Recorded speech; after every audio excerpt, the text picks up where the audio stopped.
En 1909 había ya descrito la presencia de un protozoario hemoflagelado, al cual lo denominó Trypanosoma cruzi en homenaje a su maestro, el doctor Osvaldo Cruz.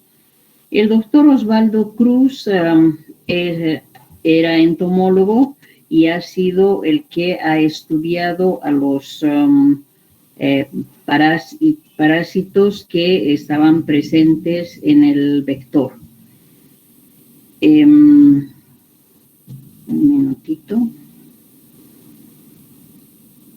Voy a buscar mi mouse porque no me está funcionando. Un minutito, por favor.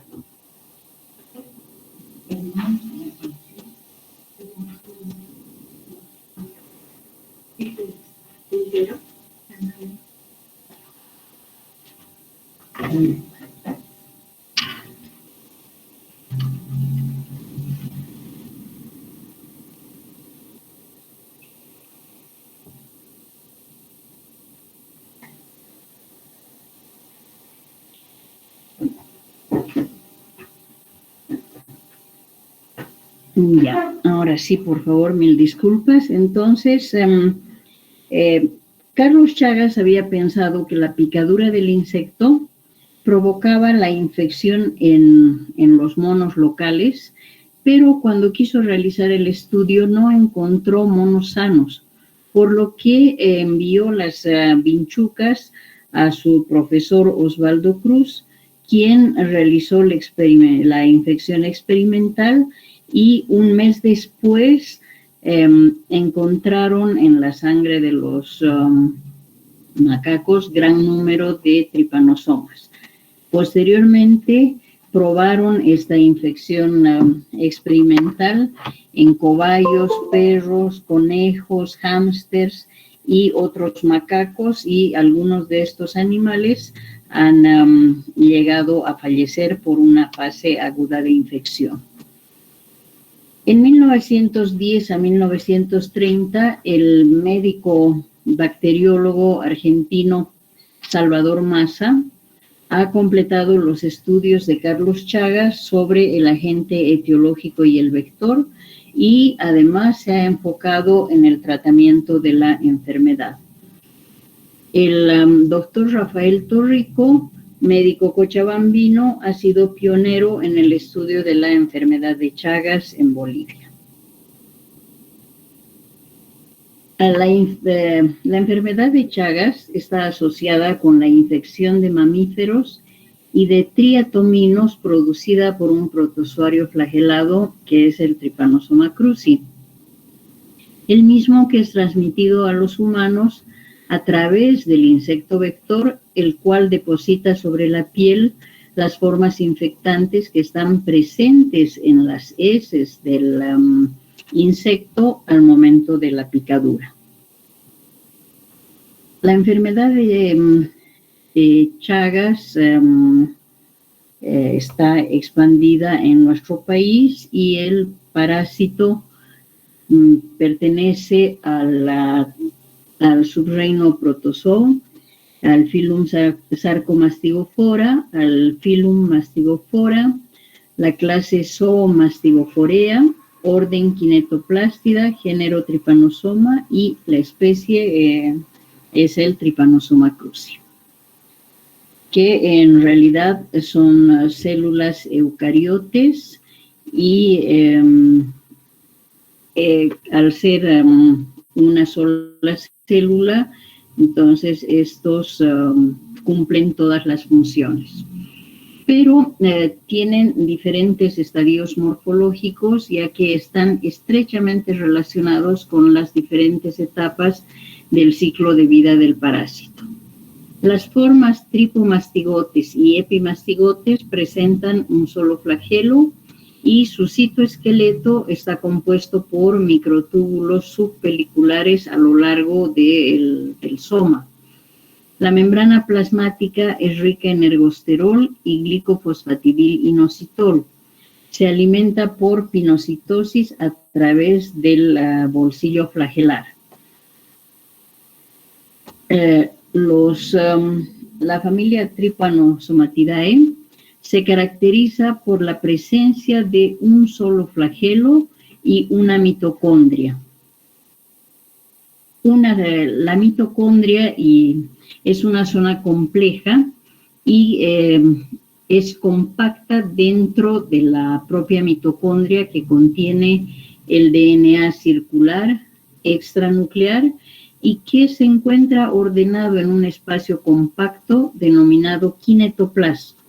Este kinetoplasto está localizado cerca de la base del flagelo, por lo que podemos ver que el kinetoplasto y el núcleo ovoide en la parte central posterior, y bien característico, bien determinado su kinetoplasto cerca a la parte basal, al cuerpo basal, y con una membrana ondulante, la misma que está contorneada o que contornea al flagelo. Entonces, como este parásito es un parásito que tiene diferentes formas, tenemos que las diferencias están en la forma intracelular obligatoria, que es la forma amastigote, y siempre vamos a tener que observar esta parte, que es la parte de kinetoplasto, el cuerpo parabasal, y el flagelo, que siempre están juntos. Entonces, tenemos que el amastigote, de forma redondeada, presenta toda esta parte del kinetoplasto, que es anterior al núcleo, que está situado en la parte posterior. En la forma epimastigote, el núcleo también está en la parte posterior, pero ya tiene la forma más alargada, y toda esta parte del kinetoplasto, el cuerpo parabasal y el flagelo están en la parte central. Y el flagelo comienza a contornear a la membrana ondulante, que es netamente visible en la forma tripomastigote. La forma tripomastigote se diferencia porque tiene el kinetoplasto en la parte posterior y el núcleo en la parte central posterior. La membrana ondulante con el flagelo, más bien, contornea a la membrana ondulante, y el flagelo se lo ve en la parte posterior. También existe la forma promastigote, que es una forma intermedia, que es muy parecida a la forma amastigote, pero que ya tiene una forma más alargada y tiene el flagelo visible. En el hospedador invertebrado se van a observar dos formas: la forma epimastigote y el tripomastigote metacíclico. El epimastigote es flagelado, es alargado, es más ancho que el tripomastigote, mide de 12 a 30 micras, incluyendo el flagelo.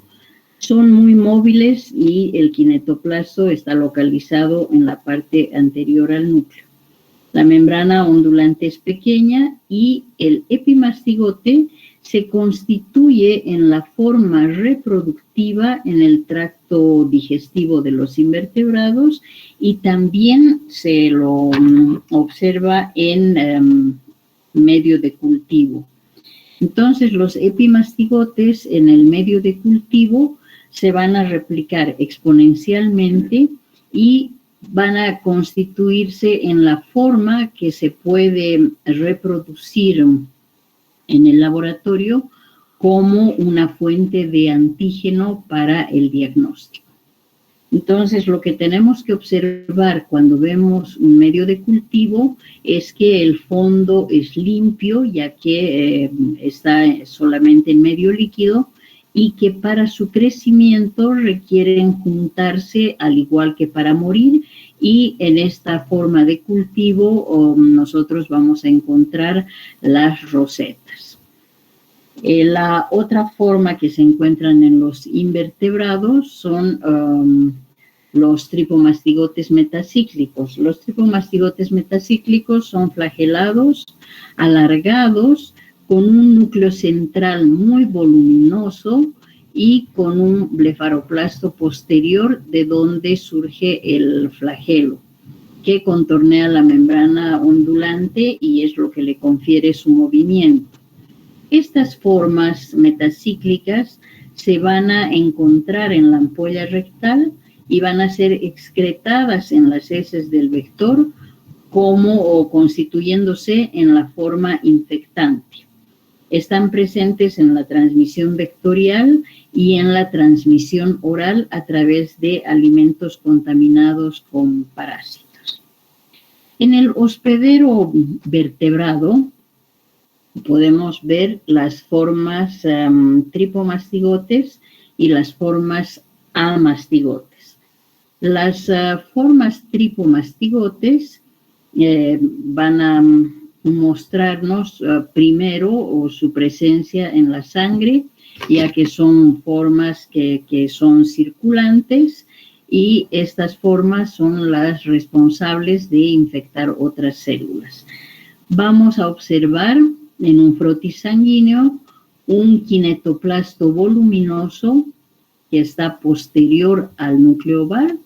Este kinetoplasto puede ser terminal o subterminal, como observamos en esta otra foto. Aquí también se ve en la parte terminal. Y en el 30% del ADN del parásito se encuentra en el kinetoplasto. Tiene también una membrana ondulante y estas formas libres las encontramos circulando en la sangre y son responsables de la infección por transfusiones. Entonces, las formas tripomastigotes miden entre 15 y 20 micras de longitud, infectan otras células, pero hay que destacar que estas formas no se multiplican. Los tripomastigotes siempre van a ser circulantes en la sangre del hospedero y constituyen la forma infectante para el vector. Estas formas se encuentran en un frotis sanguíneo y adquieren la forma de una C o de una S. Entonces, están involucrados en la transmisión transplacentaria y transfusional en las vías de infección. Tenemos también la forma amastigote. La forma amastigote es redondeada u ovalada, va a medir de unos 5 a 5 micrómetros de diámetro, tiene un flagelo externo muy corto o inexistente. Presenta el núcleo, el kinetoplasto y un cuerpo basal. Estas formas amastigotes se dividen por fisión binaria en el interior de las células musculares, nerviosas u otras y dan lugar a la formación de los nidos parasitarios. Es la única forma replicativa en el hospedero vertebrado. Son formas que son responsables de la patogenia y son la forma infectante en los trasplantes. Entonces podemos observar en una célula las formas amastigotes que están en división y acá podemos ver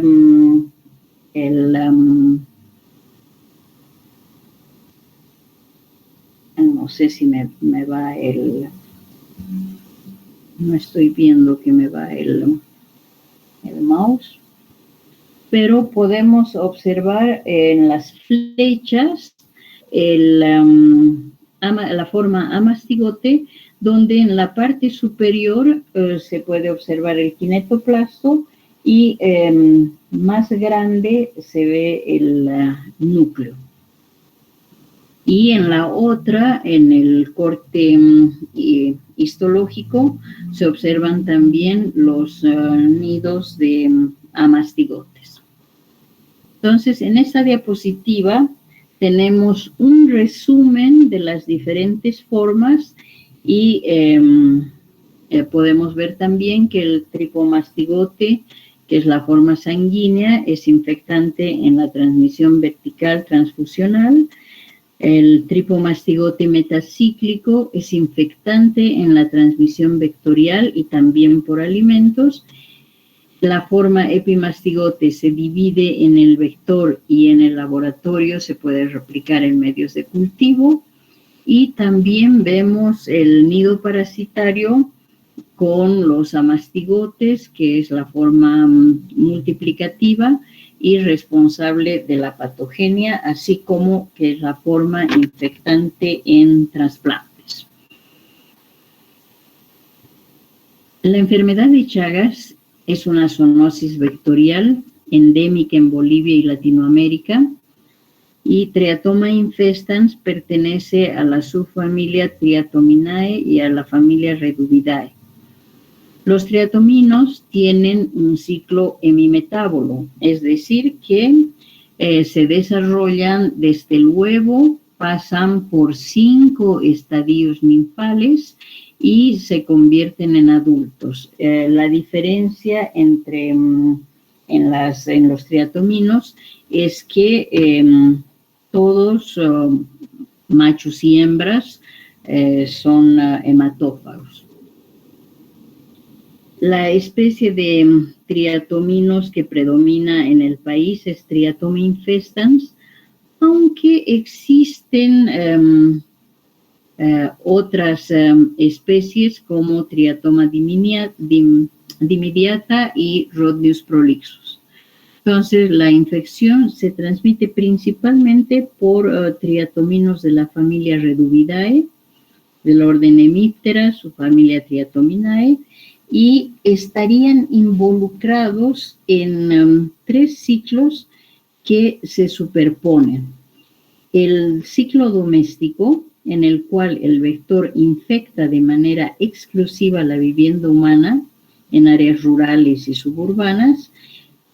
El peridoméstico, donde se mantienen alrededor de núcleos de población humana, y el ciclo enzonótico, que se presenta alejado de los asentamientos humanos y tiene una participación exclusiva de los reservorios silvestres y de ecotopos naturales. Existen más de 100 especies de triatominos que se distribuyen casi exclusivamente en América, entre los paralelos 43 de longitud, de latitud norte, y 40 de latitud sur. Pululan en las zonas selváticas y húmedas, como también en las zonas áridas y secas. Dependiendo de la región, reciben diferentes nombres. En nuestro país son conocidos como vinchucas, al igual que en Argentina, Chile, Ecuador y Uruguay. En Venezuela la llaman chipo, pito en Colombia, chicha en Paraguay, chirimacha en Perú. En Brasil, barbeiros, chinches en México, Honduras y Salvador. En otros lugares también le dicen chinches voladoras, chinches de cama. Y en la lengua maya los denominan pic. También tienen otros nombres como quisimbac o besuconas y venchuca en Norteamérica. El ciclo del parásito es heteroxeno y comienza cuando los triatominos se alimentan de la sangre y eliminan tripomastigotes metacíclicos en sus deyecciones. Estos tripomastigotes van a ingresar al hospedero a través de la lesión de la picadura o por las mucosas. Estos tripomastigotes metacíclicos van a penetrar a diferentes células a nivel de la lesión de la entrada, y dentro de las células se van a transformar en amastigotes. Las formas amastigotes se van a multiplicar por fisión binaria y en las células de los tejidos infectados. Los amastigotes intracelulares posteriormente se van a volver a diferenciar en formas tripomastigotes y van a emerger de las células para llegar al torrente sanguíneo. Los tripomastigotes van a infectar otras células, transformándose en amastigotes intracelulares en nuevos sitios de infección, y van a ser responsables de las manifestaciones clínicas como resultado de ese ciclo infectante. En el insecto, cuando éste pica a un hospedador infectado, algunas formas tripomastigotes pasan en él y a través de la sangre ingerida, y en el intestino medio del insecto se transforman en epimastigotes. Estas formas proliferan por división celular, y en la parte distal del intestino, por metaciclogénesis, se van a transformar en formas tripomastigotes metacíclicas. Estas formas alcanzan el recto y se evacúan a través de las heces. Son las formas infectantes para el hospedero vertebrado, y es así como se completa el ciclo de vida de Trypanosoma cruzi. Trypanosoma cruzi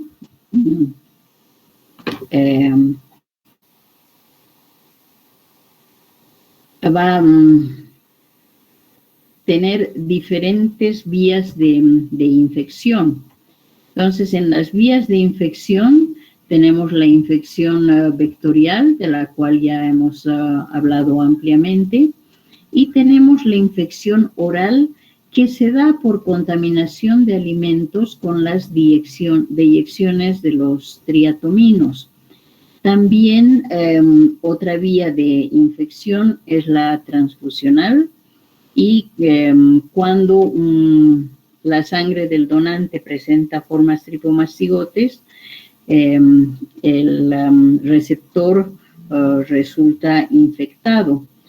Al igual que puede haber una infección por vía parenteral cuando se comparten agujas o las jeringuillas entre los drogadictos, aumentando de esta manera la infección.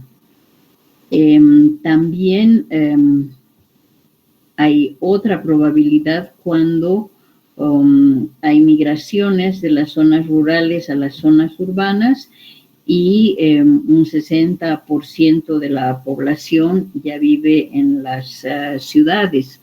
Y muchas veces estas personas, por dinero o por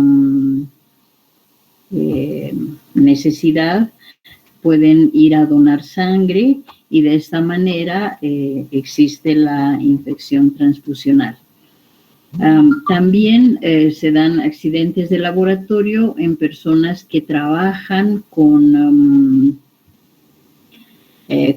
manteniendo el ciclo de vida del parásito, donde se pueden de alguna manera pinchar al tapar la aguja de la jeringa, y de esta manera adquirir una infección de forma accidental.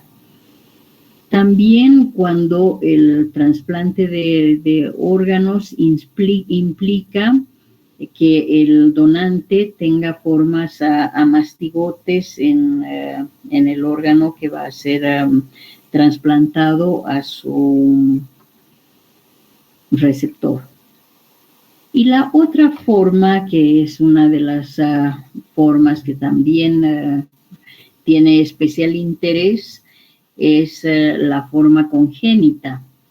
Los estudios realizados por Brutus y por Torrico, en Yacuba, Bermejo y Cochabamba, han mostrado que en nuestro país existe un 5 a 6% de madres que transmiten la infección a su producto.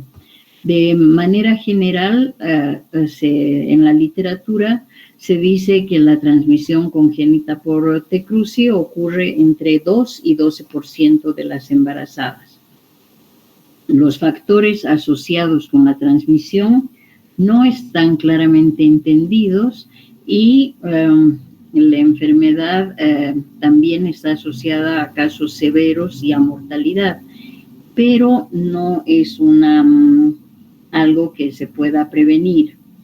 La forma congénita requiere de la transmisión transplacentaria y vertical, para lo cual, para que exista una transmisión de la madre al feto, debe existir la parasitemia materna. El parásito se puede transmitir en fase aguda o en fase crónica de infección. Puede ser transmitido en cualquier momento del embarazo y no necesariamente una madre infectada va a transmitir a todos los hijos. Se pueden dar en unos y en otros no. Y la multiplicación del parásito en la placenta juega un rol importante en la gravedad de la infección, ya que en ella puede haber una multiplicación y por ende una carga parasitaria importante para la infección congénita. El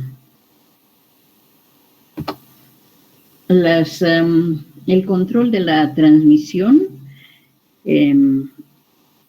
por Trypanosoma cruzi en madres no transmisoras con parasitemia detectable está caracterizada por un aumento en la producción de citocinas proinflamatorias, como son interferón gamma y factor de necrosis tumoral alfa, y también por una disminución de citocinas antiinflamatorias, como la interleucina 10 y el factor de crecimiento tumoral beta. En placentas de madres transmisoras con parasitemia detectable, los niveles de interleucina 10 son superiores en concordancia con su efecto antiinflamatorio. En un estudio que nuestro equipo ha realizado en Yacuiba sobre 1.200 embarazadas que han asistido al Hospital Odón Ortega, hemos podido encontrar que las madres infectadas fueron asintomáticas, al igual que sus recién nacidos infectados y no infectados. Estos recién nacidos presentaron el Apgar, la edad gestacional, tamaño, peso y perímetro cefálico dentro de los rangos normales. El tipo de respuesta inmune neonatal es probable que esté condicionada por el estado nutricional, el estado inmunológico y la genética de la madre, y también tenga un rol importante la cepa del parásito. La presencia del parásito en la sangre de cordón umbilical confirma la infección. Sin embargo, hemos visto que madres infectadas en las cuales no hemos podido detectar la parasitemia en el cordón han podido transmitir la infección por Trypanosoma cruzi a sus recién nacidos.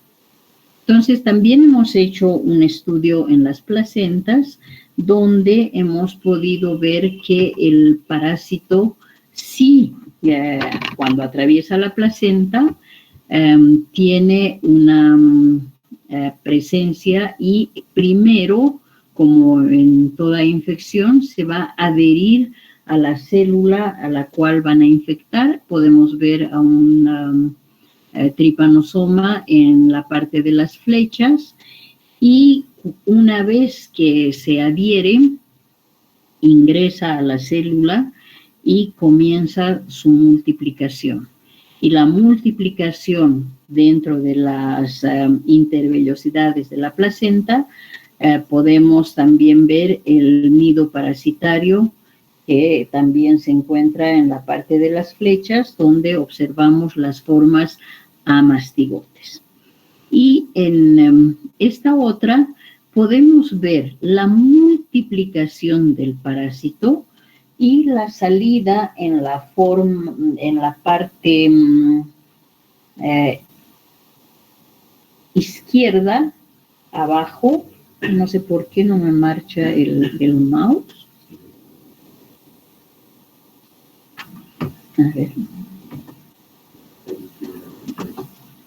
Ahí creo que estoy viendo.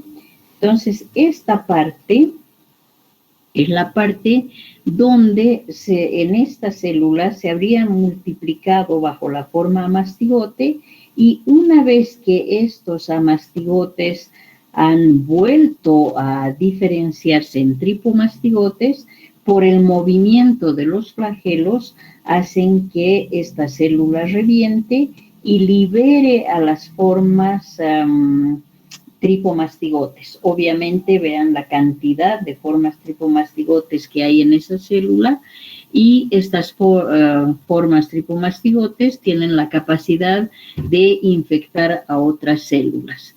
Y en otro corte de placenta también hemos podido observar los parásitos libres, y aquí se observan algunas formas flageladas, y acá los restos de las células, las formas flageladas que están libres en la placenta. Entonces, ¿cuál es el factor de riesgo cuando estamos frente a embarazadas? Es el desconocimiento sobre la enfermedad de Chagas. Y este desconocimiento hace que no se pueda realizar no permite una prevención, dificulta el diagnóstico y frustra la terapia adecuada. Cuando hablo de la prevención, me estoy refiriendo a que en un programa nacional debería poner en marcha un plan para disminuir la incidencia de la infección congénita por Trypanosoma cruzi, reduciendo el número de mujeres infectadas a través del control vectorial. Y estas mujeres deberían acceder al diagnóstico, a un tratamiento eficaz, y también se debería pensar en tratar a todo niño infectado para evitar el riesgo de la patología a futuro. Ahora, para que se dé una infección, tiene que haber una interacción entre el hospedero y el parásito. Y en esa interacción podemos observar que cuando el parásito se adhiere a una célula, cuando éste invade una célula no fagocítica, la membrana celular invagina por acción del fosfatidil-inositol y trifosfato. Y existe un reclutamiento de endosomas tempranos y lisosomas. En esta parte podemos ver que la invasión de células fagocíticas por macropinocitosis se moviliza la actina de la célula hospedera, y también cuando el parásito invade, recluta y se rodea de los lisosomas, y en esa etapa de invasión, que dura de aproximadamente 10 a 15 minutos, en todas las situaciones este parásito es rodeado por la vacuola parasitofora y se internaliza en el citoplasma, y cuando escapa de la vacuola, esta se desintegra y el parásito inicia su diferenciación en forma amastigote intracelular replicativa. Entonces, luego existe la invasión por Trypanosoma cruzi, que representa una vía mediante la cual los patógenos intracelulares interactúan con la célula huésped, y el mecanismo involucra una señal del tripomastigote que resulta en este reclutamiento y la subsecuente entrada de los parásitos para su multiplicación. Entonces, el bajo pH de los lisosomas va a desencadenar una actividad de la crucipaína, y esta crucipaína tiene una acción homóloga al C9 del complemento y va formando poros en la vacuola, y una vez que estos poros se forman, permiten la liberación del parásito en el citoplasma de la célula hospedera. El macrófago es una célula del sistema inmune de la cual Trypanosoma cruzi se sirve para su desarrollo, para su multiplicación, y cuando el parásito se multiplica en el citoplasma, entonces esta célula que es microbicida por excelencia se convierte en una célula hospedera, permitiendo que el parásito se multiplique dentro de ella y que se pueda rediferenciar en forma tripomastigote. Pero así como el macrófago permite la reproducción de las formas amastigotes, también por ser una célula microbicida por excelencia, va a tener el rol de la destrucción del parásito, y cuando este pase por el lisosoma y el fagolisosoma, entonces se va a convertir en fragmentos proteicos, y esos fragmentos proteicos se van a expresar en la superficie del macrófago, convirtiéndose en una célula presentadora de antígeno.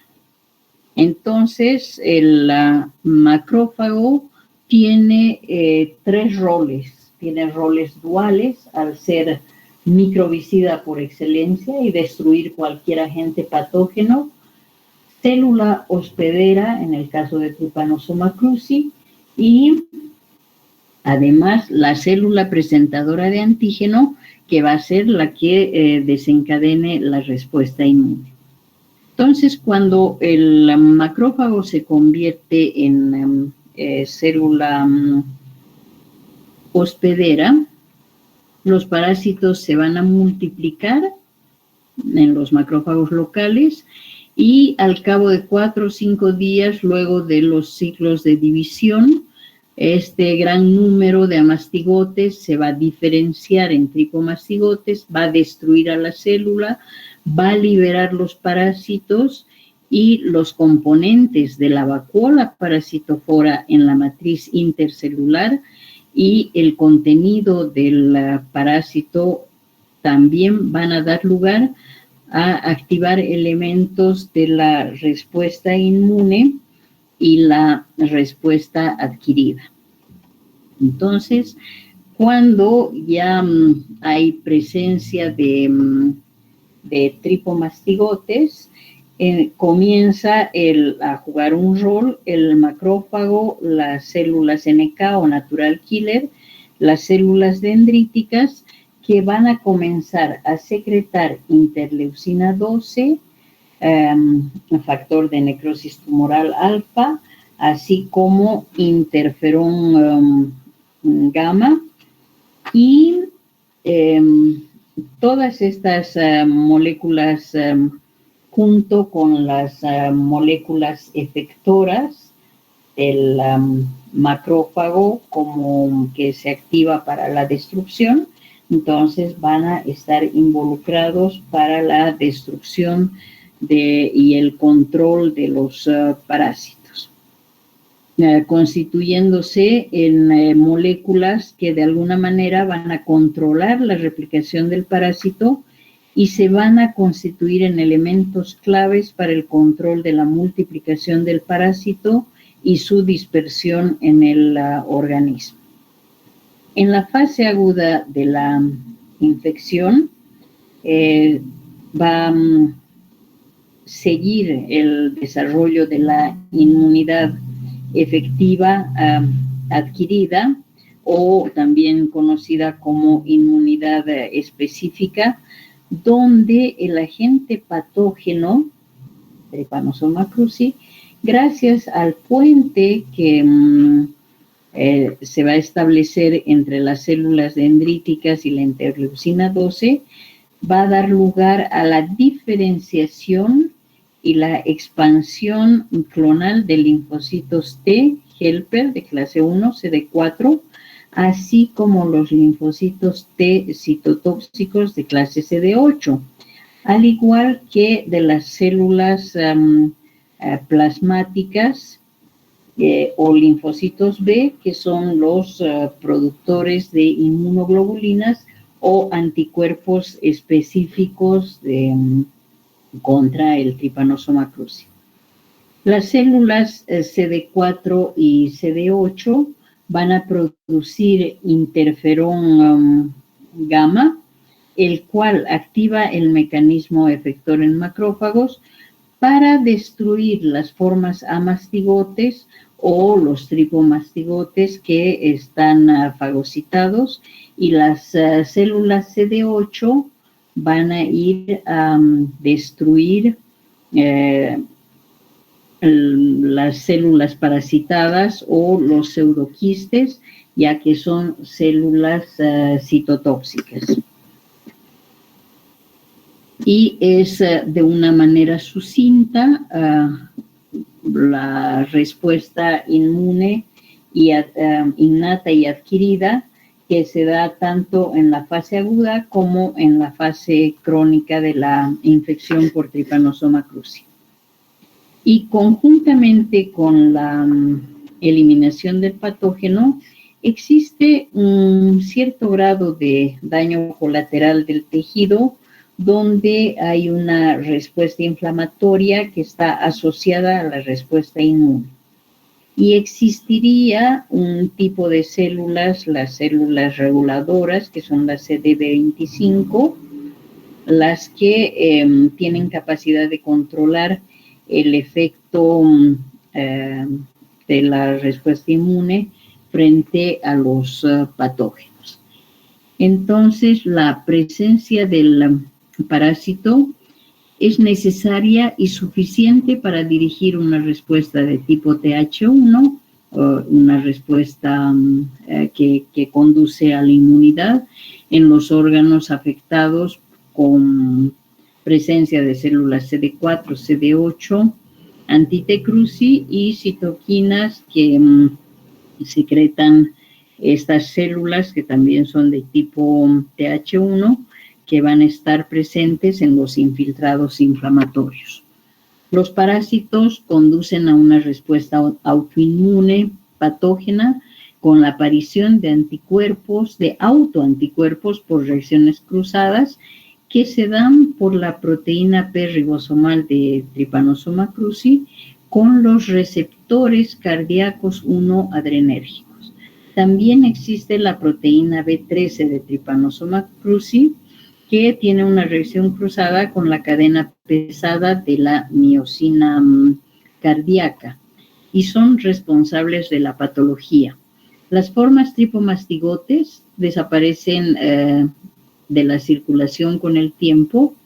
Las formas amastigotes son parásitos reclutados, se mantienen viables y en la fase crónica son responsables de la sintomatología, además de inducir a la formación de anticuerpos manteniéndolos en niveles bajos, pero persistentes.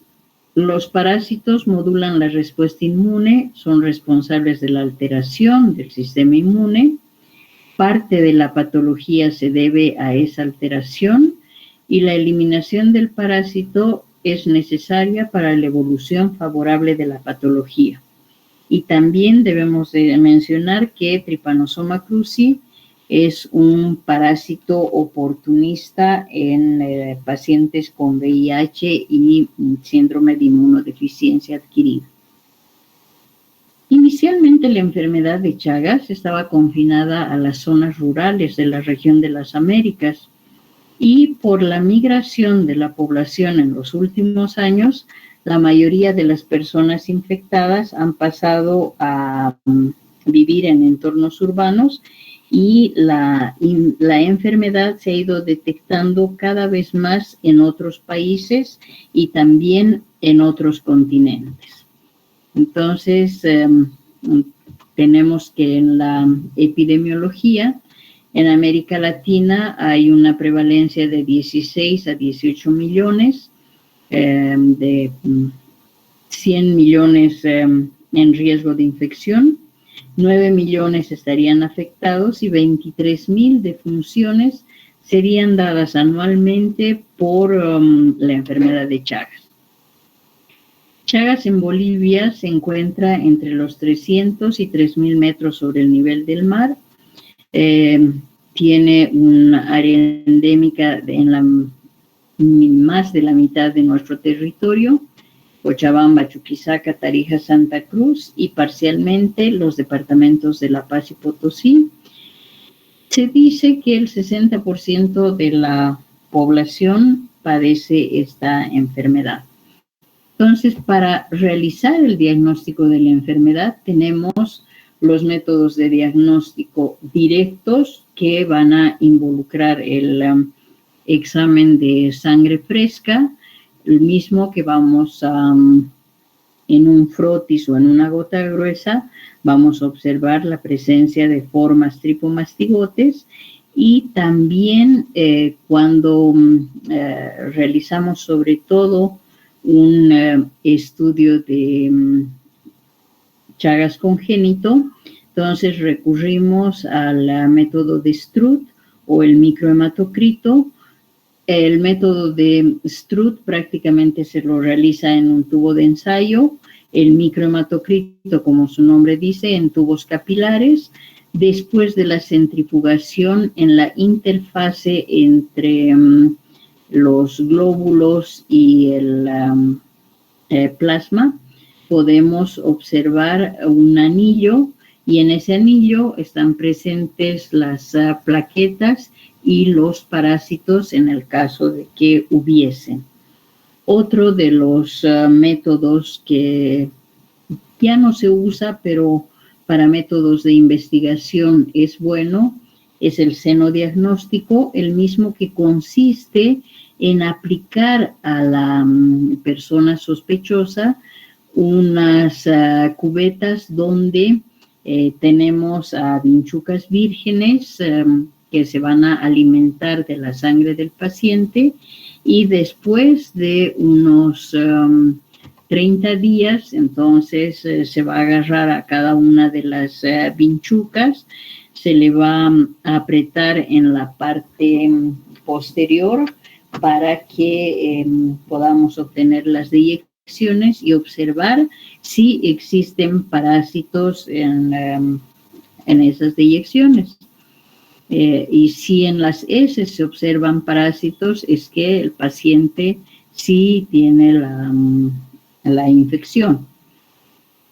Otra de las formas, como les digo, este método está fuera de uso, pero para fines de investigación es bueno porque a través de las deyecciones del vector podemos aislar los parásitos y de esa manera saber con cuál cepa está infectado nuestro paciente, cuáles son las cepas que circulan en el país, etcétera, etcétera. Y después tenemos el diagnóstico serológico, diagnóstico indirecto, donde a través de las técnicas de ELISA, inmunofluorescencia indirecta, hemaglutinación indirecta, fijación de complemento, Western blot, y también la inmunocromatografía, que es el diagnóstico rápido, STAT-PAC, podemos saber si nuestro paciente tiene o no la infección. Y a través de las técnicas, para recordarles, hemos visto que en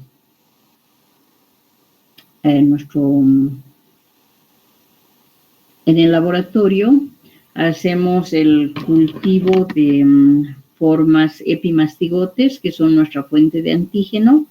Entonces, para el test de ELISA utilizamos esos epimastigotes, de los cuales hemos hecho una digestión y hemos obtenido las proteínas tanto de superficie como del citosol, y esas proteínas son las que son revestidas en un pocillo de las placas de ELISA. Posteriormente a ese revestimiento se añade el suero del paciente, en el cual podemos o no encontrar los anticuerpos específicos. Y después revelamos este inmunocomplejo de antígeno y anticuerpo con un segundo anticuerpo marcado a una enzima, el mismo que nos va a permitir la detección del inmunocomplejo. Y podemos observar que inicialmente la reacción da una coloración azul, y cuando se revela la enzima con su respectivo substrato, entonces ya tenemos la detección de los anticuerpos, y parando con ácido clorhídrico para que la reacción enzimática no continúe, ya vemos que los positivos tienen coloración amarillenta, mientras que los negativos son transparentes. Un lector de ELISA nos permite ver el grado de coloración que existe entre una y otra muestra, para conocer la concentración o los niveles de anticuerpos que tenemos en cada paciente. Y también tenemos la inmunofluorescencia. En el test de inmunofluorescencia, la diferencia con el anterior es que en el portaobjetos vamos a tener las formas íntegras del parásito, los epimastigotes, fijados, y una vez que estos están secos y tratados, vamos a añadir el suero del mismo paciente anterior, donde puede o no haber anticuerpos. Igual que en el anterior, el antígeno y el anticuerpo tienen que ser revelados por un segundo anticuerpo. Esta vez es un fluorocromo, y este fluorocromo nos va a permitir que cuando observemos en un microscopio de fluorescencia, ver a los parásitos fluorescentes. Si vemos parásitos fluorescentes, estamos frente a una mezcla, a un paciente positivo, y si no hubiera fluorescencia, si tuviéramos un fondo rojo, entonces estuviéramos frente a una muestra negativa. Y la otra técnica es la técnica del Western blot, en el cual también se añade de las mismas formas epimastigotes se pone la proteína soluble que se hace migrar con electroforesis. Hay una migración de acuerdo al tamaño de la molécula. Las formas más pesadas quedan arriba y las formas más livianas van migrando hacia el otro polo. Entonces, esa es una parte donde tenemos la separación de las proteínas en un gel de poliacrilamida. Para hacer un inmunoblot necesitamos que estas proteínas que están atrapadas en la poliacrilamida, que es una gelatina, sean transferidas a una hoja de nitrocelulosa. Una vez que las proteínas se han transferido a la hoja de nitrocelulosa, estas prácticamente están expuestas en la superficie de la nitrocelulosa, y cuando añadimos el suero del paciente en estudio, entonces hay, igual que en ELISA, una asociación entre el antígeno y el anticuerpo, que también lo revelamos con un segundo anticuerpo marcado a una enzima, y observamos una mancha. Esa mancha de positividad nos está revelando la presencia de la infección en esa persona en estudio. Algo similar es puesto en las pruebas inmunoenzimáticas, pero ya no sobre un total de las proteínas del parásito, sino de las proteínas que se expresan en mayor cantidad y en todos los sueros de pacientes infectados. Entonces, ese antígeno de un peso molecular ya conocido es transferido, y en una inmunocromatografía, cuando ponemos la sangre de nuestro paciente en estudio, de la persona en estudio, hay una migración, hay un encuentro del antígeno con el anticuerpo y posteriormente una revelación de una banda que nos está diciendo que existe positividad.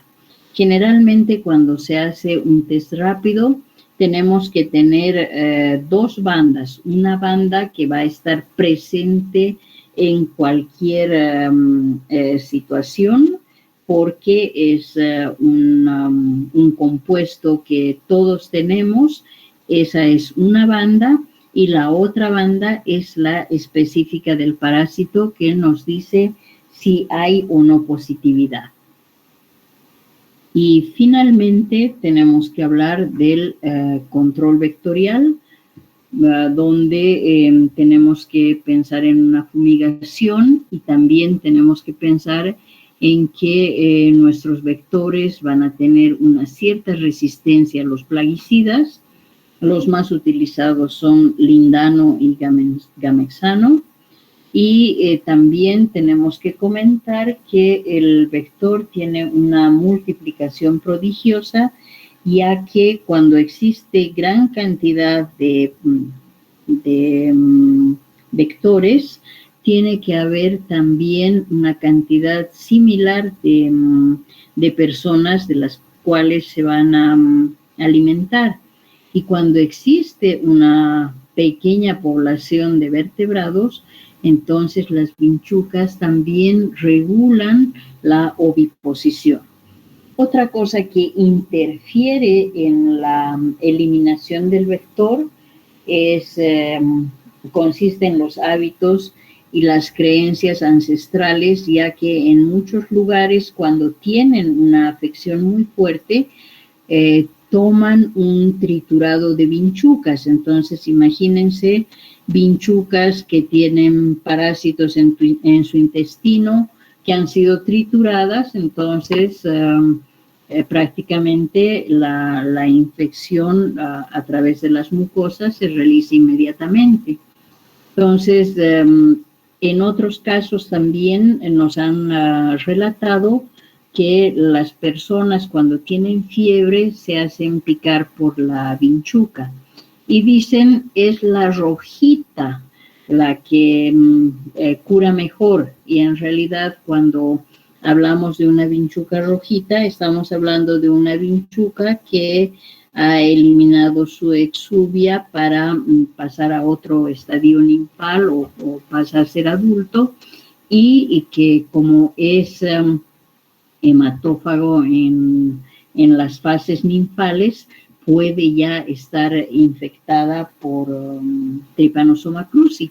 Por lo tanto, de esa forma también hay una transmisión del parásito a la población. Por lo que es muy importante educar a la población y sobre todo controlar las viviendas que generalmente tienen grietas, son de adobes, tienen techo de paja, y en estos lugares las vinchucas hacen sus nidos muy fácilmente. Bueno, no solamente las vinchucas, cualquier triatomina.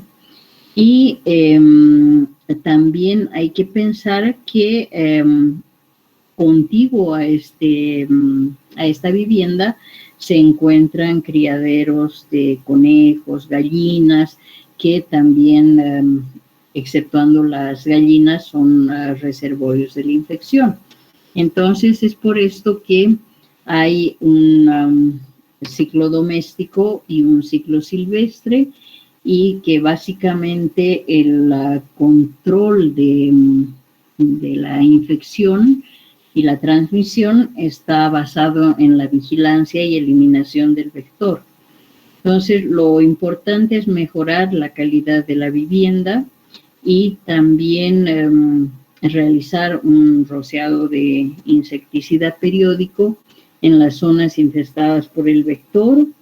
Se debe educar claramente a la población sobre el peligro de convivir con los insectos, los cuales están cuando hay ropa amontonada, cuando hay cuadros, se ubican detrás de los cuadros en las grietas, y así están residiendo con las personas.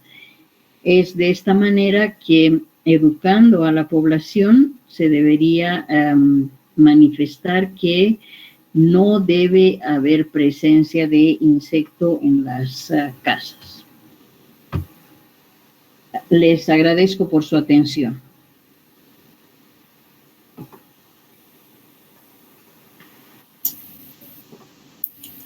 ¿Me están escuchando?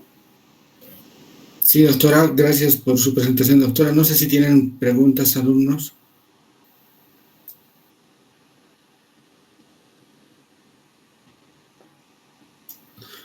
Creo que no hay preguntas, doctora.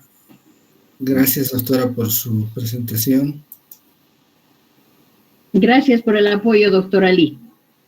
Será hasta la próxima clase del jueves. Que estén bien. Muchas gracias, doctora.